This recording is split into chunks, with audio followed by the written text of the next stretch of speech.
My studio's in New South Wales in a small town called Sofala, and it's an old gold mining town. I've got 50 acres of rocks and weeds, and I come out here 5 days a week. I work 2 days a week in Sydney, and then the rest of the time is at the studio. A work day for me is getting up at about 6 or 7, grabbing something to eat, packing my lunch for the day, and then I'll normally drive up to the top of my property, which has got a great view up there, and work for the day.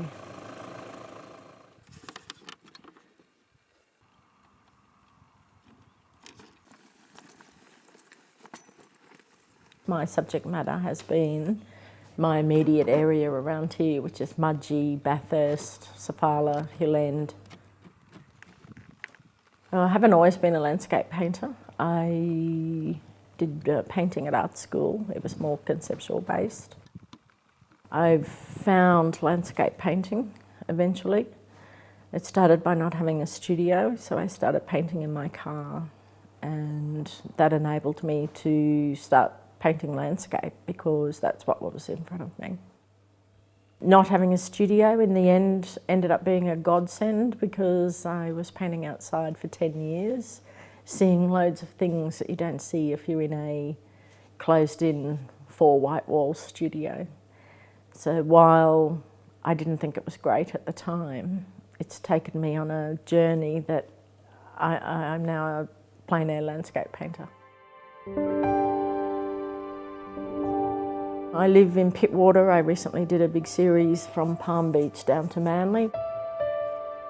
So you end up being able to drop yourself into a new landscape. You're practiced and rehearsed. You can drop yourself into Gallipoli, you can drop yourself into Avalon Beach, and because you're so practiced at working outside with all your gear, with your kit that's highly refined, right down to the absolute minimum that you need to take with you, it's like going to the gym. You just get fitter and fitter the longer you work outside.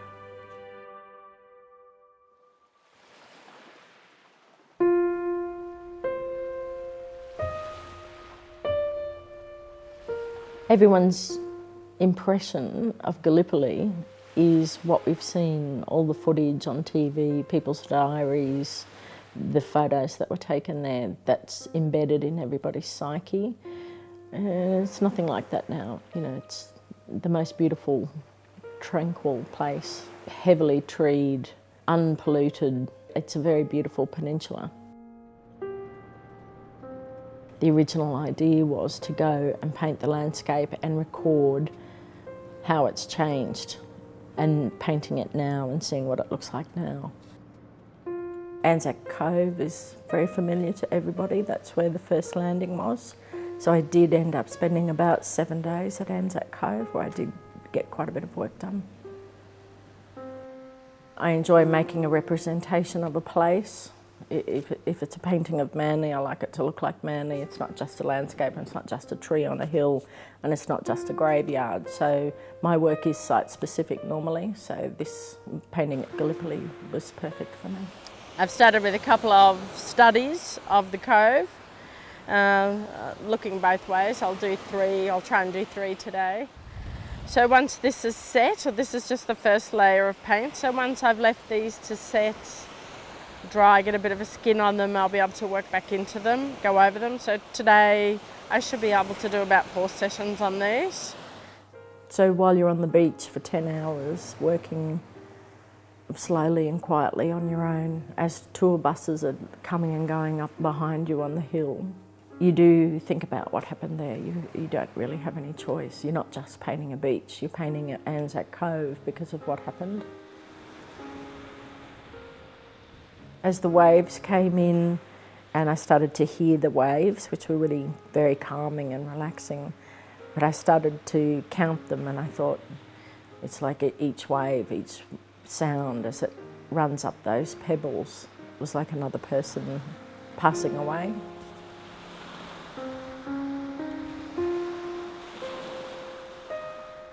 Because you know the history, it was a very moving place. It's beach, and it's all the things that are normally associated with beaches. in Australia, which is a holiday sort of time or a fun, beautiful place. It was nothing like that. Because you know the history, it was filled with what we know about all the deaths that occurred there.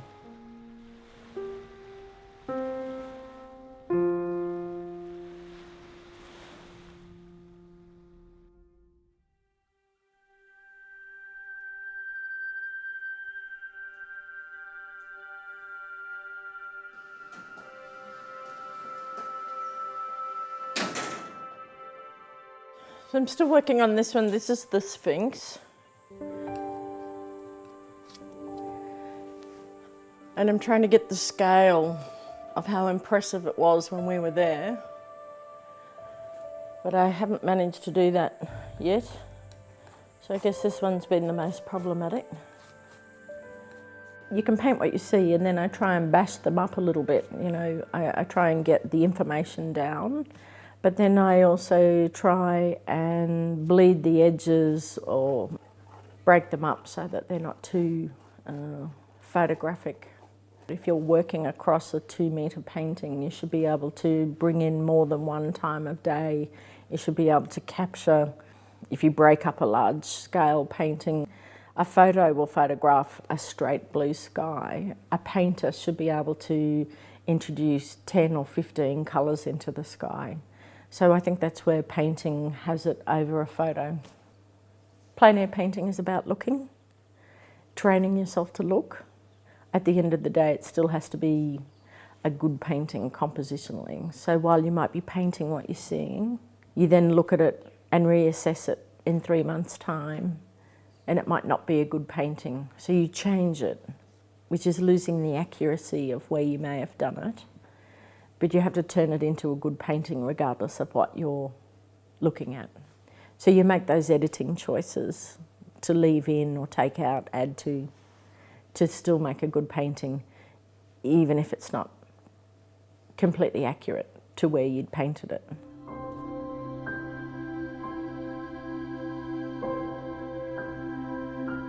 It's the journey, I suppose.